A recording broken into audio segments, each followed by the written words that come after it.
Damos gracias al Señor para darnos la oportunidad nuevamente de poder compartir estas lecciones. Esta es la tercera que compartimos, lección 20, la resurrección de Cristo, la número 2. En el bosquejo tenemos 4 numerales. El número 3, porque vimos anteriormente 2, el número 3 corresponde a la glorificación de la vida divina de Cristo.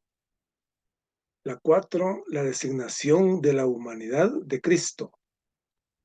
Y la quinta, transfiguración como espíritu vivificante. Y la última, que es la sexta produce la iglesia. Entonces aquí se hace un recordatorio en cuanto a la lección anterior, en la cual vimos 2 aspectos de la resurrección de Cristo. El primero fue que Dios vindicó y aceptó la persona de Cristo y su obra redentora. Y el segundo fue que Cristo obtuvo una victoria total sobre la muerte, el Hades, Satanás y el mundo. Por un lado fue vindicado y por otro lado obtuvo una victoria. Ahora vamos a ver 4 aspectos más de la resurrección maravillosa de nuestro Señor Jesucristo. Y tenemos en este numeral la glorificación de la vida divina de Cristo. Cristo estuvo en la tierra y Él era el Dios mismo, oculto dentro de un cuerpo físico. Él moraba, en Él moraba Dios, pero exteriormente solo veíamos su carne. Los que le observaban no podían encontrar nada especial. Él era un hombre común y corriente, no se diferenciaba en nada de nadie. No es como lo ponen en las figuras, que es una figura alta, con la barba, con un pelo largo. No, no, eso es mentira, sino que el Señor era una persona sin mayor atractivo físico, se dice en los Salmos. Nada, tenía nada especial, era igual. Por eso es cuando Judas lo entrega, lo tiene que darle un beso en la mejilla. ¿Por qué? Para decir, este es, porque los soldados no podían identificar quién era. Entonces el Judas lo entrega cuando le da un beso, pero le da el beso para identificarlo, porque no tenía nada especial, no se podía diferenciar de los demás. Pero por medio de su muerte y su resurrección, que es lo que vemos, que tiene una muerte y una resurrección, el Dios que estaba oculto en él se liberó y se manifestó. También tuvo una manifestación en el monte Getsemaní cuando estaban los apóstoles que lo acompañaron y él se transfiguró. De él emanó una luz, de su interior emanó una luz. Entonces pero esto solo lo supieron los apóstoles que estaban con él, pero como que no tuvo mucha repercusión, lo que ellos pues no se dieron cuenta pues de la grandeza de lo que había dentro de él. Y más adelante se habla de la semilla tiene que caer a tierra para que dé fruto, tiene que morir la semilla. Entonces, esta semilla de trigo tiene que morir, caer en la tierra, del fruto. Y eso es lo que pasó con el Señor Jesucristo. Él estaba envuelto en una cáscara humana, en un receptáculo humano, pero era Dios, pero era hombre. Entonces, esta manifestación es lo que se llama la glorificación de Cristo, a lo que estaba oculto, cuando él de su resurrección. ¿Qué pasa? Que Él es glorificado. Pues decimos nosotros, a Él sea la gloria y la honra. El Señor, Dios Padre, le glorifica al momento de su ascensión, que es algo trascendental en la vida de todos nosotros. O sea, tenemos de remarcarlo de que la ascensión lleva consigo la glorificación y la honra, porque así lo amó. A él toda la gloria y a él toda la honra. Entonces, por esta razón, él oró antes de su muerte diciendo, él era humano, era Dios, pero su manifestación en la tierra era totalmente humana. Padre, la hora ha llegado. Glorifica a tu Hijo para que tu Hijo te glorifique a ti. O sea que él pidió que glorificara a su hijo. Glorifica a tu hijo. Aquí es cuando el Señor Jesucristo es el Hijo de Dios. Es el unigénito, pero después se convierte en el primogénito. Por eso es que es el Hijo de Dios. Y tu hijo la va a glorificar. O sea que acordémonos de que era una unidad. Ellos estaban en una forma unidos uno con el otro. Por eso es que dice que lo glorifica el Hijo, pero él va a glorificar al Padre. O sea que, supongamos, aquí habla de la semilla, aquí tenemos una semilla de cierta flor. Y aunque existe mucha belleza encerrada en la vida de esa semilla, ¿cómo puede manifestarse tal belleza? Para que esto suceda, la semilla tiene que morir. Puede ser una flor, una rosa, un clavel o cualquier flor, digamos, semilla de flor. Y cuando uno las mira, se maravilla uno de ver una flor. Los colores, por ejemplo, las rosas tienen muchos colores, ya las han creado. Cuando uno las mira, se admira y su belleza. Pero esta belleza está oculta, no se puede ver. Lo mismo se ha compartido de una semilla, por ejemplo, de un, un aguacate, un aguacatal. Adentro están todos, es una, tiene todo. Y se sabe cuántas hojas, qué grosor del tronco, cuántos frutos va a dar. Y cuando se siembra, entonces de ahí se manifiesta ese fruto, hasta ahí. Pero en medio de la semilla, esté afuera, encima de una mesa guardada, no se puede ver todo esto. O sea que esta es su gloria, la glorificación de la vida en la semilla. O sea que cuando la semilla surge, se siembra en la tierra, muere y surge, y cuando se mira la belleza de la flor, esa es la glorificación. Y esa es la glorificación del Señor cuando Él resucita, cuando va a la resurrección. Se glorifica porque se ve la belleza interior, la grandeza, la majestuosidad de Él. De igual manera, Dios estuvo confinado en la carne del Señor, estaba guardado. Estaba, y Él nunca se manifestó. Él como hombre nunca dijo yo soy Dios, nunca. Sí se manifestó en los hechos que hacía. La vez pasada vimos que cuando el hijo de la viuda muere, el único hijo que tiene muere, y la viuda va muy mal, porque se le ha muerto el esposo y después se muere el hijo, el único hijo.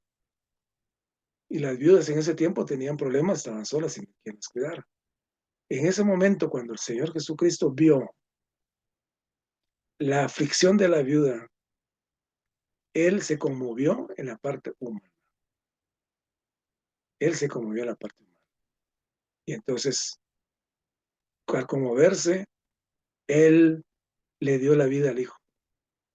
En la parte humana, Él se conmovió, porque vio que el sufrimiento de la viuda era real. Pero Él en su divinidad hizo que el niño, el hijo, resucitara. O sea que esa es la manifestación del Dios hombre. Por un lado, su parte humana conmoviéndose ante el dolor de una persona y por otro lado, resucitando a la persona que estaba muerta. Lo mismo con Lázaro. Entonces, el Señor tuvo que morir a fin de que Dios en él pudiera ser liberado. O sea que él tenía que morir para que esa semilla, para que esa grandiosidad, para que esa majestuosidad saliera, se manifestara. Y se manifestara y glorificara en resurrección. O sea que esa es la causa de la resurrección. Tiene una causa, un efecto.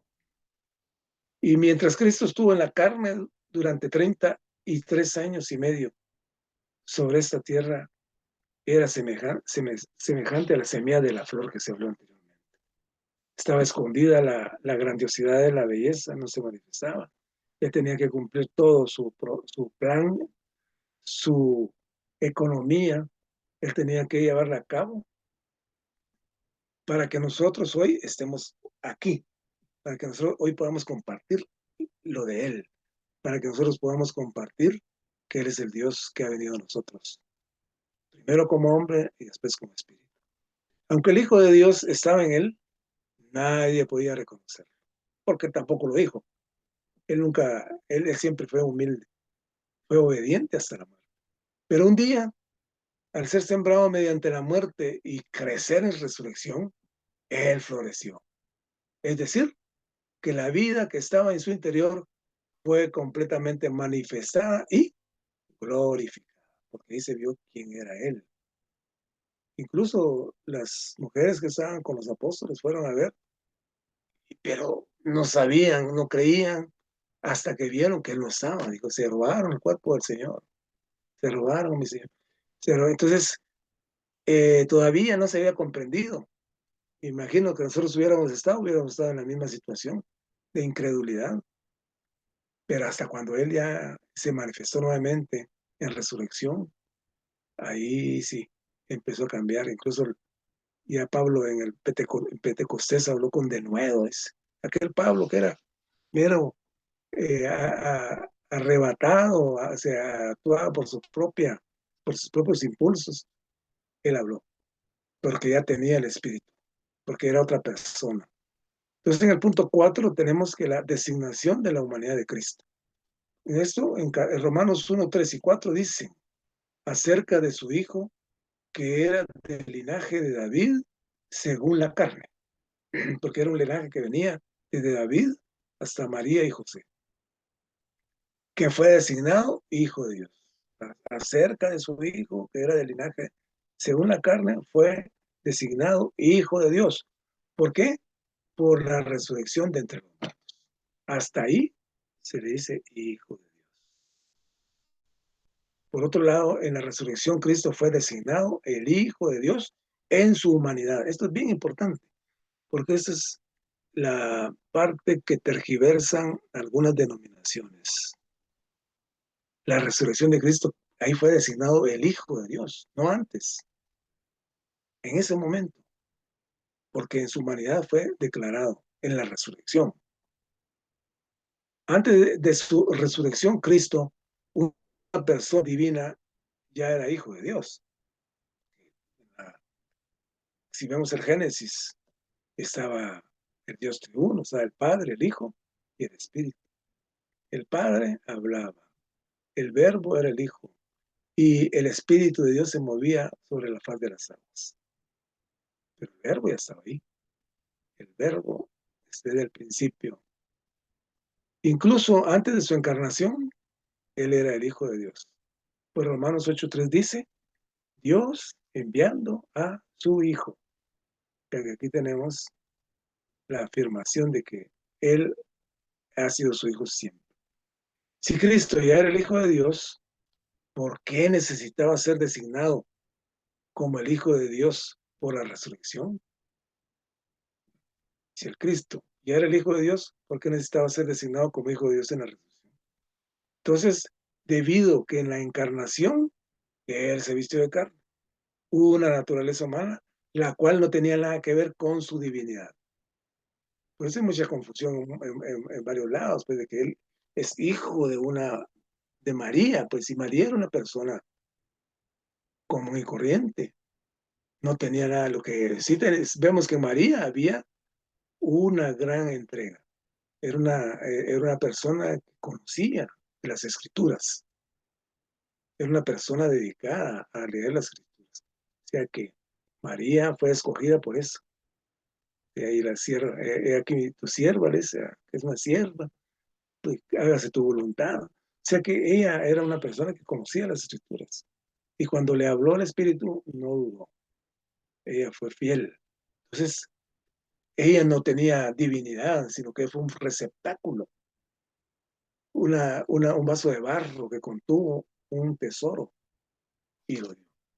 Y así como nosotros, cuando hablamos la palabra de Dios, ¿qué es lo que estamos haciendo? No estamos hablando de nuestras propias palabras ni de nuestros propios intereses, sino que lo que Dios ha dicho, lo que se ha dicho en los evangelios, eso es lo que se transmite. ¿El mío? No. ¿Yo lo inventé? No. ¿Que la palabra que se da tiene vida? Sí, porque no son mis palabras, son las palabras de Él. Porque las palabras son vida. Las palabras de Él son vida. Como persona divina, aún antes de su encarnación, Cristo era el Hijo de Dios, pero su humanidad, la carne de Jesús, la cual nació de María, no era el Hijo de Dios. Esto es bien importante, porque aquí contradicen muchos una denominación que tergiversa esto.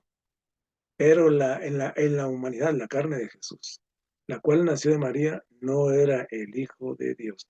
Por eso dice el Hijo del Hombre. Esta parte era solamente humana, nada más. Así que por medio, ahora volvemos nosotros a la resurrección, que es muy importante. Así que por medio de la resurrección, Cristo, ¿qué? Santificó y elevó su naturaleza. O sea que el mismo, porque él dijo, yo este templo lo destruiré en 3 días, lo destruiré y en 3 días lo vuelvo a construir. El mismo. Así que por medio de su resurrección, Cristo santificó y elevó su naturaleza. En otras palabras, dice, por medio de su resurrección, otra vez tomamos la resurrección algo importantísimo. Él fue designado Hijo de Dios en su naturaleza humana. O sea, que es la naturaleza humana que ahí se convierte en el Hijo de Dios, en la carne, en la parte humana. En este sentido, la Biblia afirma que Él fue engendrado Hijo de Dios por la resurrección. Primero fue engendrado en una humana, en María, por el Espíritu. Pero aquí Él fue engendrado Hijo de Dios por la resurrección. O sea que la resurrección es algo sumamente crucial en nosotros.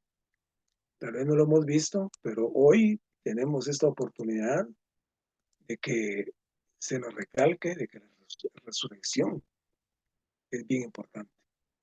Y esa resurrección, Cristo todavía es un hombre. Y como tal, fue designado el Hijo de Dios.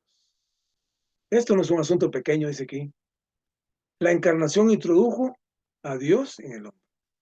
O sea que la encarnación, cuando Él se encarnó, nos introdujo a nosotros a Dios en el hombre. Pero la resurrección introdujo al hombre en Dios, porque en la resurrección íbamos nosotros, morimos juntamente con Él, fuimos resucitados con Él y somos ascendidos con Él, en Él. O sea que por la gracia de Él es que nosotros vamos ahí. Mediante el proceso de Cristo, un hombre fue introducido en la deidad. O sea que todo este proceso del Señor Jesucristo, su vida humana, su resurrección, su muerte, su ascensión, Él fue introducido en la deidad, el hombre. Si ahora hay un hombre en la deidad, Cristo con su naturaleza humana ha sido designado el Hijo de Dios. Y entramos al punto 5, su transfiguración como espíritu vivificante. Ahora quisiéramos ver que en su resurrección Cristo fue hecho espíritu vivificante. Aunque el Señor Jesús resucitó con un cuerpo físico, es decir, con un cuerpo de carne y hueso, también resucitó espiritualmente.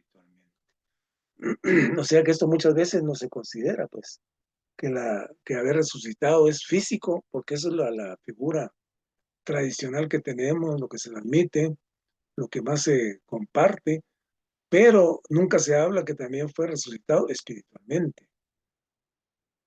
Eso significa que en su resurrección Él fue transfigurado y fue hecho el Espíritu. O sea que la transfiguración, cuando sale su deidad y es manifestada.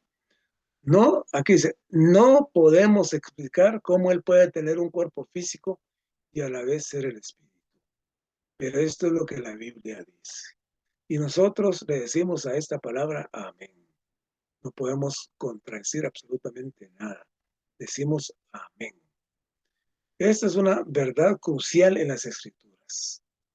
En la Biblia podemos ver que Cristo está sentado en el trono en los cielos con un cuerpo físico y al mismo tiempo mora en nosotros como espíritu vivificante. Y alguien pregunta, ¿y cómo es eso? Simplemente decimos amén. No entremos, no entremos a elucubrar, entremos a cuestionar, a filosofar, que si es esto, es el otro, que tal vez así haya, nada. Únicamente digamos amén. La economía de Dios consiste en que Él se imparta en nosotros. Eso consiste en la economía, su plan eterno, que Él se imparta en nosotros. Su muerte, ¿qué? Nos redimió. Recordemos que cuando fuimos redimidos del pecado y de la muerte, se cumplió la ley por su... Pero sin su resurrección no podría impartirnos su vida. O sea que tuvo que tener ese proceso, tuvo que tener ese paso de resurrección. ¿Para qué? Para que nos pueda dar vida. No solo éramos pecadores, sino también muertos. O sea que éramos pecadores y estábamos muertos. Y por otro lado, Cristo como el Cordero de Dios pudo redimirnos. Él vino a redimir todos nuestros pecados, la muerte. No vino a hacer de ser muertos a ser vivientes, vivos en Cristo. Pero ahora como el Espíritu vivificante puede vivificarnos y regenerarnos. ¿Para qué? Para hacernos hijos de Dios. La palabra también dice que somos hijos de Dios. Entonces, por eso él al principio era el unigénito, hijo de Dios, y ahora es el primogénito entre muchos hermanos que somos nosotros. O sea que somos llamados hijos de Dios. Gracias. Gracias por esto. Ahora podemos disfrutar día a día su rico suministro en vida en nuestro espíritu. Tenemos un espíritu mezclado. Ese espíritu vivificante viene a nosotros y se mezcla con nuestro espíritu humano y somos uno con él. Pero únicamente si nosotros permitimos que venga. Únicamente si permitimos nosotros que él venga. En Apocalipsis 3:20 dice, he aquí que llamo a la puerta. ¿A la puerta de qué? Del corazón. ¿A la puerta de qué? De nosotros. Que él nos llama, él llama a la puerta y si alguien quiere abrir, abre. Y si alguien abre, él va a entrar y va a cenar con él. O sea que esta es la palabra espiritual que nosotros debemos de entender y asimilar y darle gracias al Señor porque aquí estamos, que tenemos un suministro de vida en nuestro espíritu, una provisión. Podemos orar, invocar su nombre, orar y orar la palabra. Como resultado de su resurrección, ¿qué? Cristo llega a ser muy accesible. El Señor lo tenemos en el momento que nosotros le llamamos. De una forma audible, oh Señor Jesús, y Él viene. Su resurrección no es solamente un evento histórico, más bien que dicha resurrección, ¿para qué se realizó? Para que pudiéramos experimentarlo, disfrutarlo subjetivamente, porque es el espíritu esencial. Y el espíritu económico es el que nos da poder para que nosotros podamos ir a predicar el evangelio. Pero el espíritu esencial es la esencia de él en nosotros, que nos da vida. Podemos disfrutarlo de forma subjetiva. Y en el último punto, en el 6, tenemos que produce la iglesia. Algo importante. Entonces, ¿por qué estamos reunidos aquí nosotros? Por la iglesia. ¿Por qué nosotros vamos a uno de otro lugar? Por la iglesia. ¿Por qué se hace esta escuela de la verdad? Por la iglesia. O sea que la iglesia es donde nosotros debemos vivir. La muerte y resurrección de Cristo fueron eventos muy productivos en la economía de Dios, porque sirvieron para que se liberara su vida divina y se propagara a sí mismo en muchas personas. O sea que la muerte y la resurrección es algo importante, porque en primer lugar se libera la vida y por otro lado se propaga, a fin de constituirnos como iglesia. O sea que él al tener estos dos eventos, la muerte y la resurrección, produce la iglesia, porque al haber muchos miembros, muchos hermanos, ¿qué pasa? Nos reunimos como iglesia y la forma de que se propague y es lo que tenemos que ser nosotros. Según el Evangelio de Juan, antes de su resurrección, el Señor nunca llamó a sus discípulos hermanos. El término más íntimo que había usado era amigos. Pero después de su resurrección, sus amigos fueron regenerados y llegaron a ser sus hermanos. Y se habla regenerados porque un nuevo gen entró en nosotros, el gen divino. O sea que por eso somos regenerados, de una otra generación. Estamos con un gen nuevo.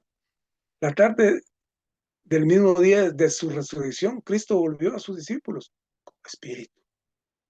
¿Y sopló en ellos para qué? ¿Para llegar a qué? A hacer la vida de los discípulos por medio de esta resurrección.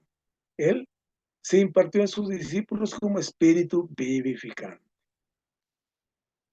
Pero al recibir su vida, ellos fueron regenerados, entró otro gen y se convirtieron ¿en qué? En sus hermanos. O sea que tenemos este privilegio. Así que en su resurrección, el Hijo unigénito llegó a ser el primogénito entre muchos hermanos.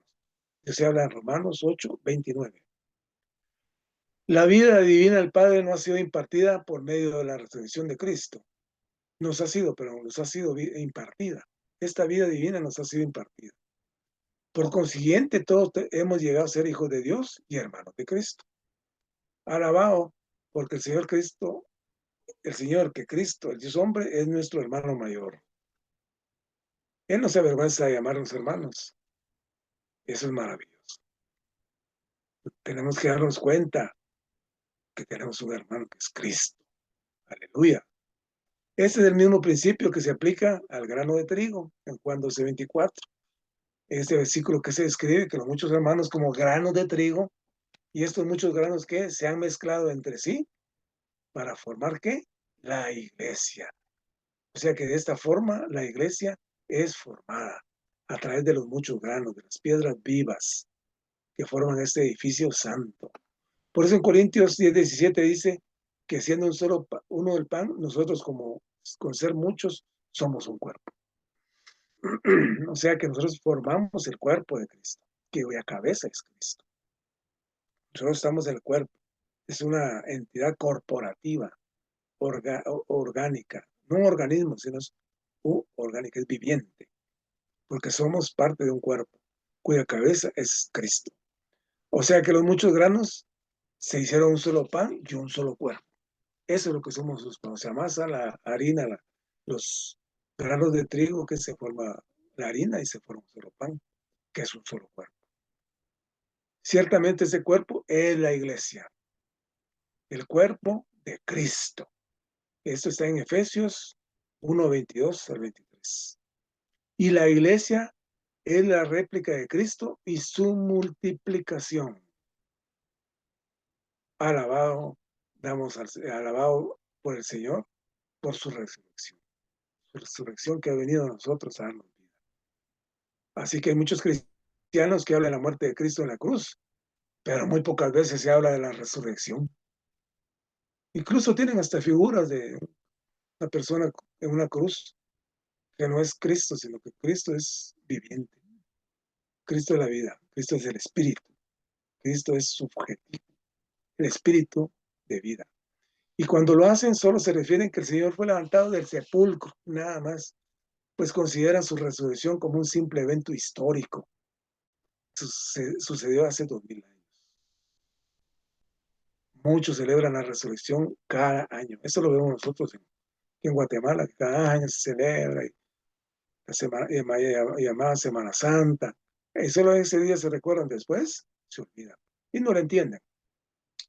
O sea que esto que hacen ellos es muy superficial. O sea que qué maravilloso ver que la resurrección de Cristo ha venido a nosotros. Debemos dar gracias por las riquezas que en estos días el Señor nos muestra en su palabra y con su ministerio. Aquí el hermano nos anima a que se profundice aún más en estas verdades y que disfrutemos al Cristo que resucitó y que mora en nuestro interior. Aleluya, aleluya. Gracia y paz. Amén.